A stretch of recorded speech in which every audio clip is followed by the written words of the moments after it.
All I can say is it's a true saying behind, you know, when a person say, you know, you scared the shit out of me.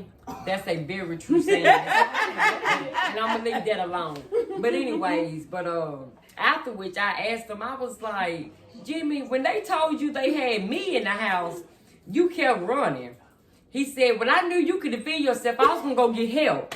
He said, but when they said they had my baby girl in the house, I said, shit, fuck that, I'm coming back. So once again, it was all about baby girl. Baby girl.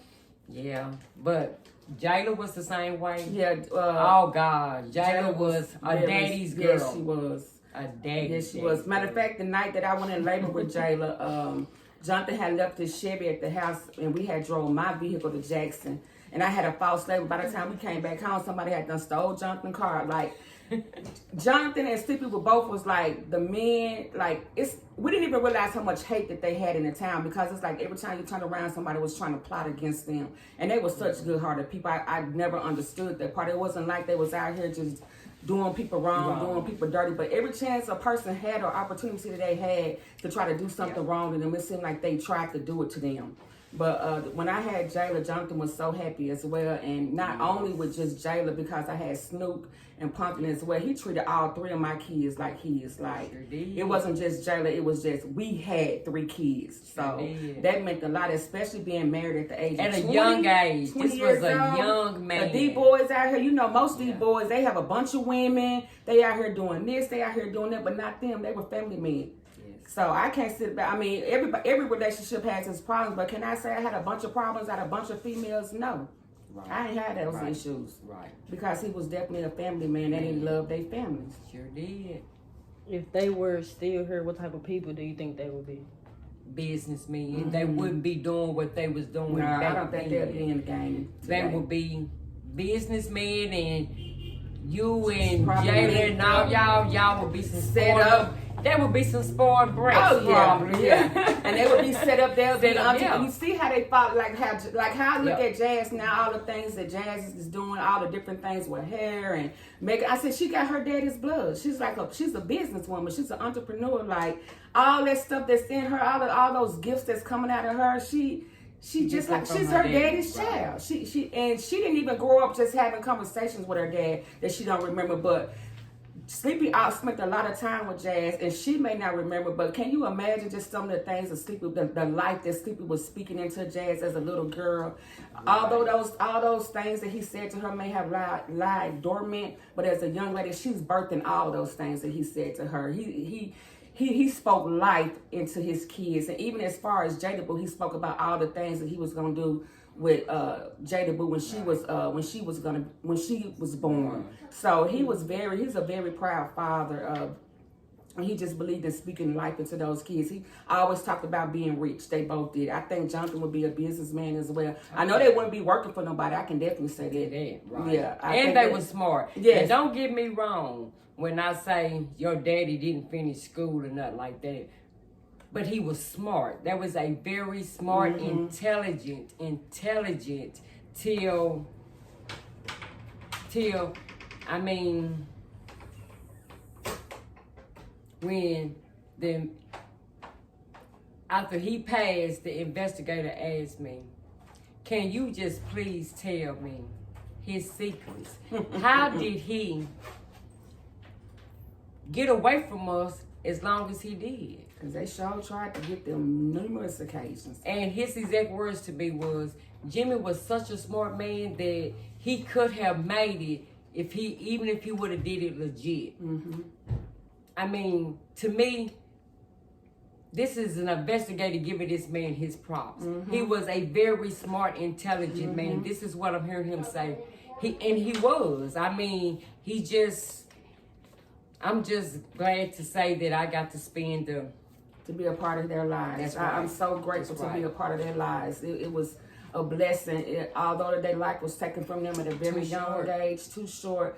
And like they said, a lot of people say the good die young. Like they are truly missed. They will be forever in our hearts, and they definitely will live on through our children.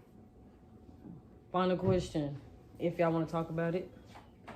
The night that my daddy was killed, how do you remember that?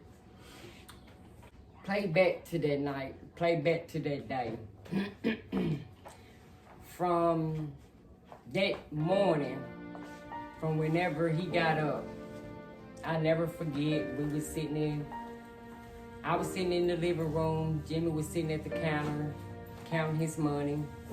Jazz and Rex was in the bedroom. I'm watching TV, 8 months pregnant, just a normal day. He say, Tamara, you know what? And I say, what? He said, I ain't gonna be here for you when you have this baby. And I say, what? He said, I ain't gonna be here for you when I have this baby. I said, what the fuck you mean? And I'm only pregnant because you wanted me to be pregnant. Motherfucker, you know I didn't want no more. I mean, this is how I'm talking. You know I didn't want no kids. And it's too late. I'm 8 months pregnant now. Right. You know, and, but y'all, all seriousness to the side. When I say it's like I can see it now, that man looked me dead in the face and said, I'm not even going to be in the delivery room with you when you have the baby. But he never could tell me why. I kept saying why. He kept saying, I don't know. Well, me being me the way I am, stubborn. She was a firecracker too. Yeah. It pissed me off. I got mad. I said, motherfucker, you got me fucked up. So I gets up. I tell Jason Rich to come on up out of there. Of course, y'all know my mama live right around the corner. I get them. I said, come on, I'm going over to my mama's. I said, you got me messed up. You done told me you ain't going to be here for me when I had this baby, blah, blah, and all this. So as I'm leaving out the house, he said, you leaving your car keys? I said, fuck that car. I'm walking. I don't want to. So me and my kids, we walk around to my mama's. By the time I can make it to my mama's, Jimmy done called my mama, done told my mama what happened. Mama said to Mary, Jimmy on the phone. I don't want to talk to him. So, you know, I get mad. I leave from my mama's house and I walk to Clista's house on Robert Street. When she stayed on Robert Street, we played cards. I'm over there and I'm playing cards. Jimmy ended up pulling up over there at Clista's and told me to come outside. I come outside, make she rest in peace. Quintella, she lived right across the street.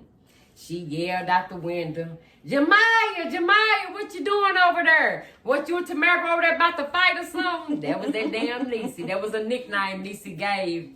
It's a long story to that too, but that's a nickname Niecy had gave Jimmy. So, you know, he asked me, well, why did you leave? And I was like, because I said, you told me you weren't going to be here for me when I had this baby. And I asked you why, you couldn't even tell me. Mm-hmm. And he was like, I don't know, man. I don't know why I said that. He was like, I don't know. He was like, man, quit tripping. So I was like, you know, okay. He was like, here your house keys, because I went off. I left my house keys. And so I went back in the house gambling. He left and whenever did what he did. I'm in there gambling. It's time to get ready to go trick-or-treating. It was Halloween night. I knew it was something strange about this night because that's the first time I ever known Halloween to fall on a Sunday. But anyways, me and Curl, man, we left the car game both. We walked together. We walked home. She went to go home to get her kids, Simon and Simone, ready to go trick-or-treating. And I stopped right there by my mom's. Well, end up going trick-or-treating. At that time, we had pagers. We didn't have cell phones. We just had pagers. Well, the whole night while I'm out, Jimmy just paging me, blowing me up. And I'm like, why the fuck is he beeping, paging me? He know I'm out trick-or-treating. So, you know, we finished trick-or-treating. When I left there, I go over to my Aunt Debbie's. We over there. Tronda had done cooked the lasagna that night, and Jimmy wanted some, so I was going to get some lasagna. Well, my auntie had a house phone, so I called Jimmy, and I say, what is it? And he was like, I need you to come home so we can talk. So I say, okay. So I go home. I take Jazz and Rich, you know, we go home. We talk. I end up cooking tacos. We all sat at the table. Jimmy went through Jazz and Rick's candy bag. He gave them a certain amount of candy and told them they couldn't eat no more till the next day. They went and got ready for bed. They went to bed. Well, I'm in there washing dishes. Jimmy goes in there and take a shower. I'm thinking he getting ready for bed. Well, by the time I get through washing dishes, he comes out and he's fully dressed. And he has a stocking cap on. And I remember saying, what the fuck you got a stocking cap on for? You know, because Jimmy never wore a stocking cap. And he looked at me and he was like, I don't know. He said, I just felt like putting on a stocking cap tonight. And I'm like, okay. You know, so I watch this. So I say, where the fuck are you going? I said, you wanted me to come home. I'm home, so where are you going? So he was like, well, babe, I'm going to go to Rob Pace's house and play the video game. They used to play the video game and bet money. So he was like, I'm going to go to Rob Pace's house, play the video game. So I say, okay. So by this time, my phone ringing like crazy. And it's coming from his mom's house. Somebody from his mom's house is calling him. He never answers it. I tell him, answer the phone. It's coming from your mom's house. You know, he never answers. He's like, we talking. You know, I'll talk to them later. So, but anyways. So, he ended up leaving. I'm still in there, you know, just pedaling around. And I look out my kitchen window and I notice that he's sitting in the truck and he's just sitting there. I mean, he's just sitting in the driver's seat, not doing nothing. I don't hear no music playing. So, you know, I'm like, what is he doing? So, you know, I look back out the window again. He's still sitting there. By the third time I look out the window, he's pulling out the driveway. So I say, okay, he's leaving. Nothing about it. I go in there and I get in bed. The kids is asleep. I get in bed. I'm watching TV.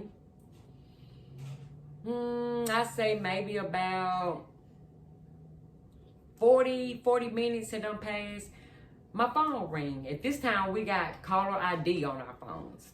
My phone rings, and it's an unknown caller. It don't show up. It just say unknown caller. I answer it, and they say, is Jimmy there? They don't say sleeping. They say, is Jimmy there? And I say, no, Jimmy's not here. And they say, he's not there. And I said, no, he's not here. I didn't recognize the voice.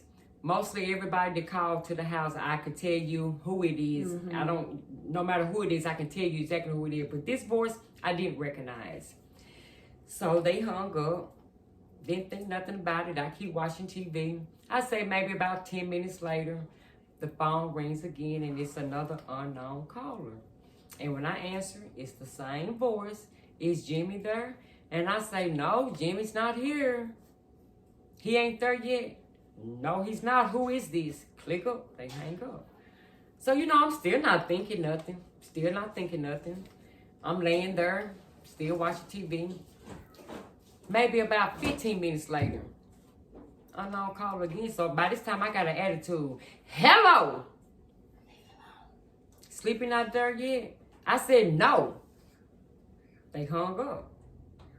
So maybe about 30 minutes passed.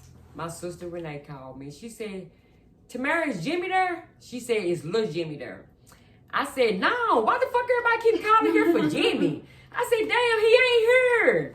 And she was like, oh, well, somebody just called me and said he got being shot. I said, girl, please. I said, girl, if Jimmy had done been shot, I'd be the first person that somebody would call. So she was like, ain't nobody called you? I was like, no. You know, so she was like, okay. So she got the phone. Soon as she gets off the phone, Deborah Taylor pops up, which is my Aunt Debbie, that was trying to call me. She was like, Tamara, somebody just called me and said Jimmy being shot. By this time, I'm wary now. Now, okay. I said, Tronda, come get me. Come get me.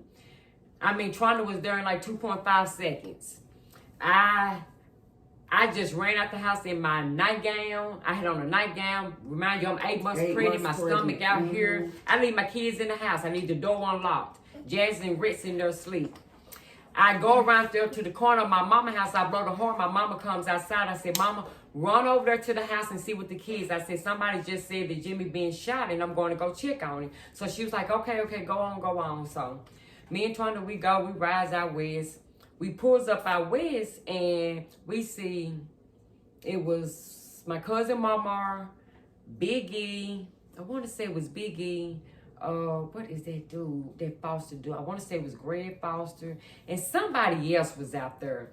And so when we pulled up, I can tell they looked at me and it was like everybody like just kind of like put their head down. So we pulled up trying to roll the window down and she was like, have y'all heard anything about Jimmy getting shot or something? And they was like, man, somebody said something, we don't know. So by this time, I'm nervous. I was like, Tronda, if go to the hospital. If he been shot, he got to be at the hospital. I said, just go to the hospital.